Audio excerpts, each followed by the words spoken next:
సరే సరే నాశరావు ఓకేనా? సరే.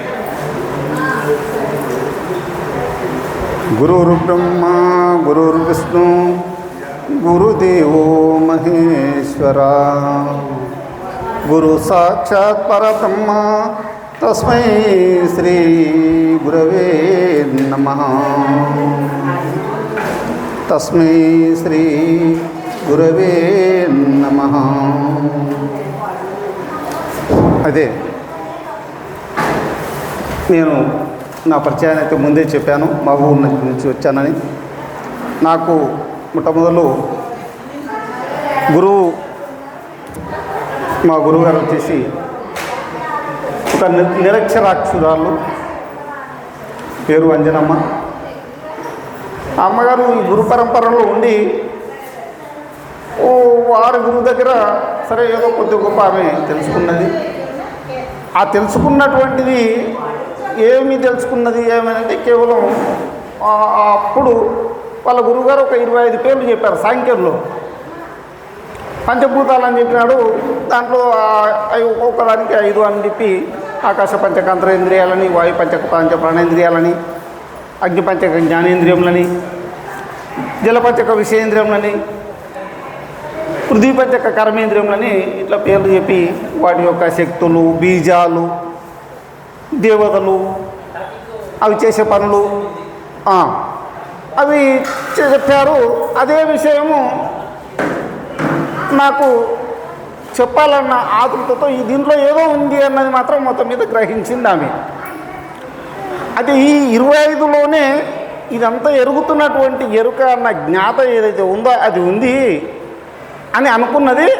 ఇంకా అదే ఫైనల్ అని అనుకున్నది. పాప ఆమెకు చదువు రాదు కాబట్టి నేను సరే ఇట్లా అని కూడా తెలియదాం అన్న ఉద్దేశంతో నన్ను తెలుసుకున్నది. నాకు కూడా అంతవరకే తెలియజేసింది. తదుపరి ఎందుకంటే సరే అసలు విషయంలోకి పోవడం లేదు. ఎందుకంటే దీని గురించి మనకు ఎవరు అయ్యగారు సత్యానందగిరి గారు స్వామి వారు చాలా వివరించారు. ఎంత వివరించాలనో అంతకంటే ఎక్కువ కూడా వివరించారు. దానికి మధ్యలో గురువుగారు కూడా తీసుకొని చెప్పారు. ఏకం అనేకం అవుతుందా, అయ్యిందా అసలు అయ్యిందా అంటే ఆల్రెడీ అయ్యిందా, ఇంతకుముందు కాలేదు, ముందు కూడా కాదు, ఇప్పుడు కూడా కాదు, ఎప్పుడు కాదు. సరే దాన్ని ఫైనల్ చేసిండ్రు. అయితే ఆ రకంగా వచ్చినటువంటి నేను సరే ఇట్లాంటి పెద్దల ద్వారా ఇంకా ఆమెకు తెలియదు కాబట్టి సరే వేరే వాళ్ళ దగ్గర ఇట్లు ఈ సత్సంగాల ద్వారా ఇట్లాంటి గురువులను చేరి కొద్దిగా గొప్ప వీళ్ళ దగ్గర నుంచి తెలుసుకున్నటువంటి జ్ఞానం ద్వారా ఈ గురువు యొక్క మహత్యం అనేది నాకు తెలియబడింది. అసలు ఇప్పుడు నేను ఎంచుకున్న టాపిక్ ఇక్కడ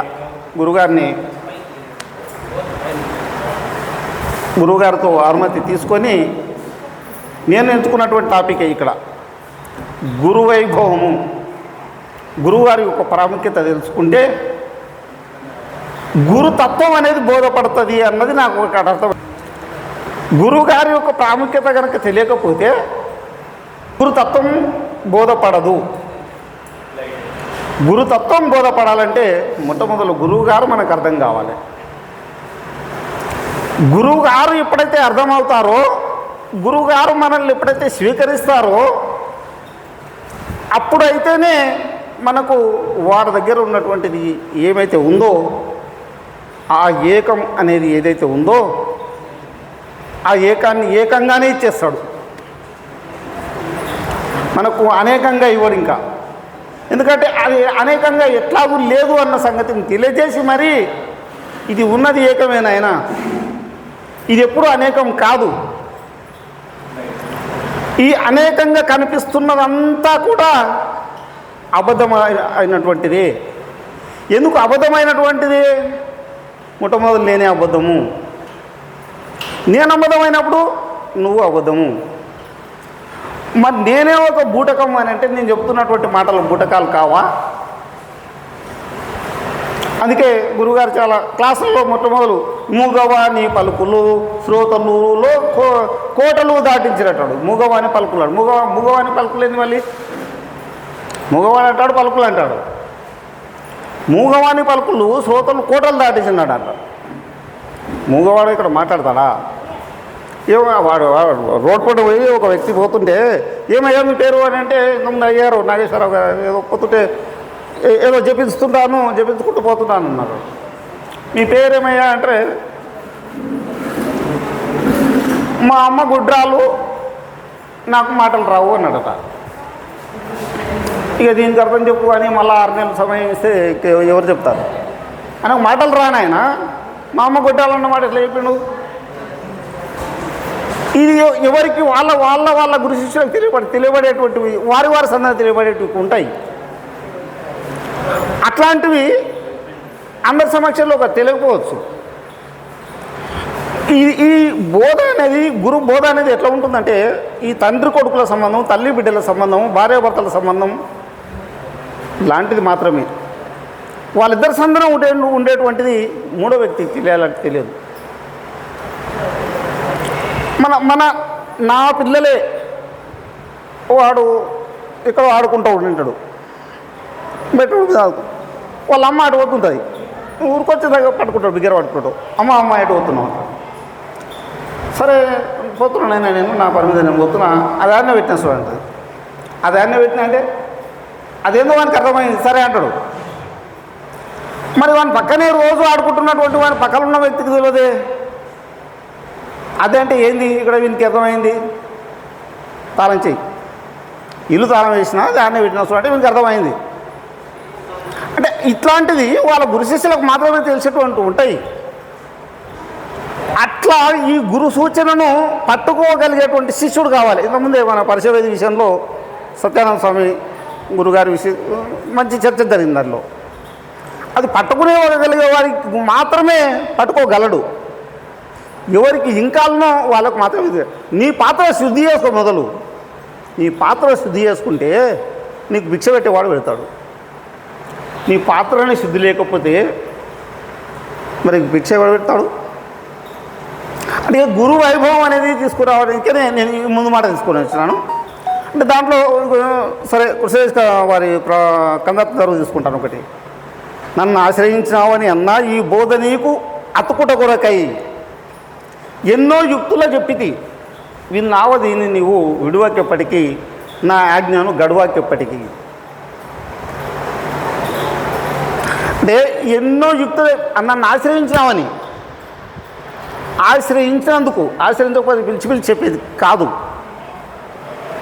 ఆశ్రయించినందుకు ఈ బోధ నీకు అతుకుట కొరకు అన్నాడు. చెప్పడం కొరకు, బోధించడం కొరకు, మాట్లాడడం కోసం, చర్చించడం కోసం అనలే. అతకాలే, స్టిక్ అదేసినట్లు ఫెవిస్టిక్ అంత అతుక్కుపోవాలి. గురుగారు చెప్పినటువంటి మాటలు అట్లా అతుక్కుపోవాలి. అతుక్కుపోతేనే మళ్ళీ వీడు పోయి తీసుకుపోయి ఇంకొకరికి చెప్పగలడు. అప్పుడు ఈ గురువాక్యాన్ని తీసుకుపోయి మళ్ళీ ఒక 4గురికి చెప్పి వాళ్ళని కూడా ఈ గురువుగారి మాటలతో ఒప్పించగలిగితేనే వీడు గురువు రుణం తీర్చుకున్నట్లు అవుతుంది. గురువుగారి యొక్క రుణం తీర్చుకోవాలంటే ఎన్ని లక్షలు కోట్లతో రూపాయలతో రుణం తీర్చుకోలేరు. గురు రుణం తీర్చుకోవాలంటే కేవలం గురువాక్యంని మళ్ళీ పంచగలిగితేనే గురు రుణం తీసుకుంటారు. అట్లాంటప్పుడు ఈయన్ను ఆశ్రయించినందుకు ఆయన ఏం చెప్తున్నాడంటే ఎన్నో యుక్తులు చెప్పినాడు. చెప్పి చెప్పి చెప్పి చెప్పి చివరికి ఒక కందర్పంలో అంటాడు, నీ మానసంలో సంశయం ఏమాత్రం నిలుపబోకు, ఇక నీ తోడే. నీ మానసమున సంశయం ఏమాత్రం నిలుపబోకు, ఇక నా తోడే. నా మాట నిశ్చయము, నేనేమాత్రం దాచలేదు, నీ తోడు సుమ్మి, ఇంతకు మికి లిక లేదు లిమ్మి. నీ తోడు సుమ్మి, ఇంతకు మిక్కి లిక లేదు లిమ్మి. అంటే మొట్టమొదటి ఏమన్నాడు?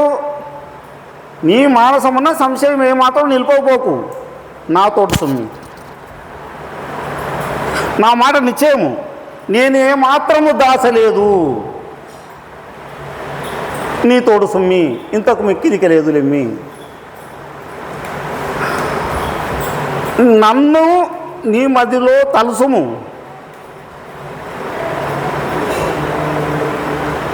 నన్ను నీ మధ్య మరవక తలుసుము. నేను నీపై దయ ఉంతు, నా మీద తలపుంచు నన్ను మరవకిక. నేను నీ మీద దయ ఉంతు, నేను నీ మీద దయ ఉంచుతాను. ఇప్పటి వరకు నిజం ఎందుకు ఇదే ఒట్టు ఆనబెట్టండు గురుగారు. గురువుగారు ఆనబెట్టేటువంటి పరిస్థితి వచ్చిందంటే, ఒక శిష్యునికి ఒక గురువుకు శిష్యుని పైన ఆనబెట్టి చెబుతున్నాడు, ప్రమాణం చేసి చెప్తున్నాడు అనే వరకు వచ్చిందంటే వాళ్ళిద్దరి మధ్య అలా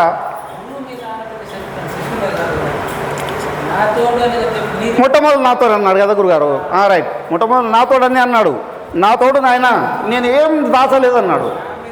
మళ్ళీ తర్వాత అట్లా అది కూడా అట్లనే అన్నాడు. మొట్టమొదలు నా మీద అన్నాడు, నా తోడు సుమ్మి ఇంతకు మిక్కిలిక లేదు లెమ్మి.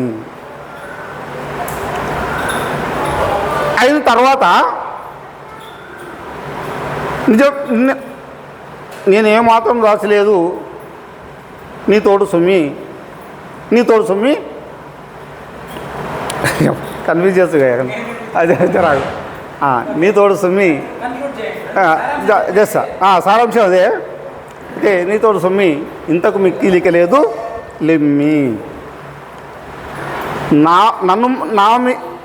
నా మీద తలపుంచు నన్ను మరవకిక.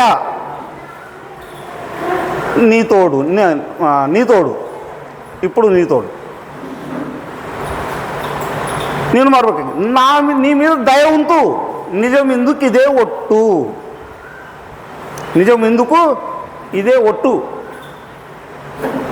263వ కందార్థం చూసుకోండి, 263.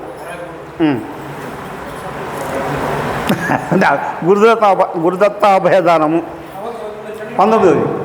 అంటే ఈ రకంగా ఒకసారి అట్లా గురుగారు ఒక శిష్యునికి గురువుకు ఈ రకమైన సంభాషణ జరిగిందంటే, ఒకరి మీద ఒకరు ప్రమాణం చేసుకొని మరి చెప్తున్నాడు అంటే, ఇప్పుడు గురుగారు ఉన్నారు, వారికి నాకున్నటువంటి పరిచయం వలన నేను వారి నుండి నేను ఎంత బోధను సంగ్రహించాలని అనుకుంటే నేను అంత స్వీకరించాలని అనుకుంటే, ఇప్పుడు గురువుగారు ఏం చేశాడు, ఒట్టు పెట్టి చెప్తున్నాడు, నాయన నా మీద ఒట్టు, నీ మీద ఒట్టు, నేనేం దాచలేదు, మొత్తం నీకు చెప్పేసిన, నీ మీద ఒట్టు అంటున్నాడు.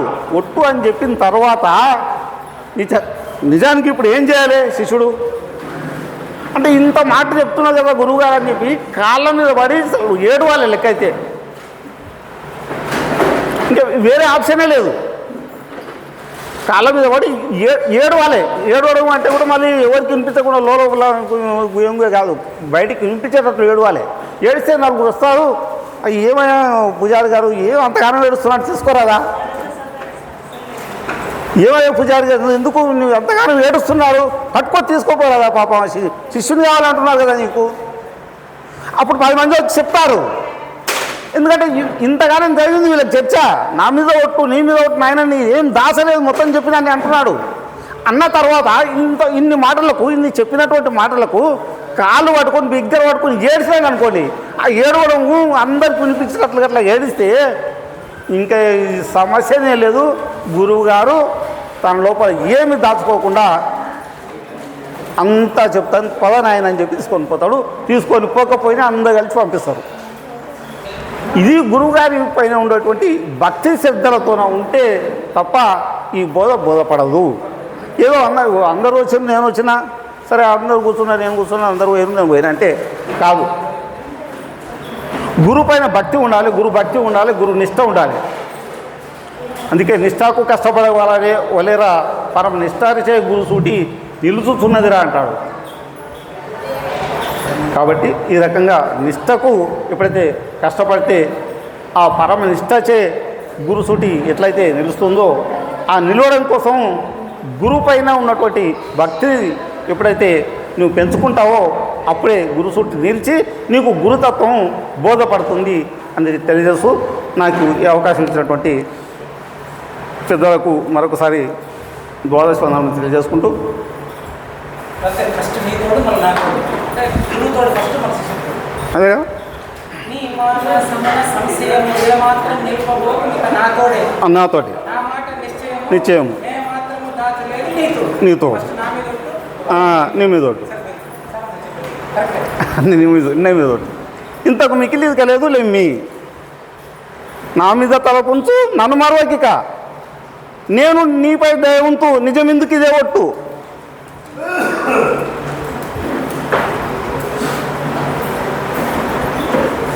కంట్రోల్ చేయండి సార్ అది చెప్పండి ఇంకొకరున్నారు. అందుకు ఈ ఏం లేదు కంక్లూడ్ చేశాను ఆల్రెడీ. కాకపోతే గురువు పైన నమ్మకం విశ్వాసం భక్తి అనేది ఖచ్చితంగా ఉంటేనే నీకు బోధపడుతుంది తప్ప గురువు పైన నమ్మకం లేకపోతే భక్తి లేకపోతే నీకు భయం లేకపోతే బోధ అవ్వదు. గురువు అనేది సాక్షాత్తు నువ్వు ఒక మనిషిలాగా చూస్తే కనుక నీకు ఎప్పుడు బోధపడదండి. ఇదైతే ఒక సత్యం. నువ్వు గురువుని ఎప్పుడు మానస రూపేణ చూస్తే కనుక అది కానే కాదు. గురువు దైవ స్వరూపము, గురు స్వరూపం. అంతటా నిండి ఉన్నటువంటి గురువు అని అంతటా నిండి సర్వము గురువుమైన ప్రతిరోజు చెప్తుంటే ఇక ఏకం అనేకం అవుతుందా అని అంటే ఎట్లా అవుతుంది? అది అంతటా ఏకమై ఉన్నటువంటి గురువు ఒక్కడే నిలిచి ఉన్నప్పుడు ఇంకా అనేకం ఎట్లా అవుతుంది? వామనమూర్తి అయింది ఏమన్నా మొత్తం ఆక్రమించుకున్నాడు ఒకడే కదా. ఇంకా అనేకం ఏకం పోయి అనేకం ఎట్లా అవుతుంది? కాబట్టి ఇంకా వినటట్టు లేడని చెప్పి లేచి వస్తున్నాడు. కాబట్టి ఇంకా ఇంత కొత్త వేపించుకొని గురుగారికి అప్పచెప్పడం అవుతుంది. సద్గురపడం వస్తుంది. జయ గురుదేవత.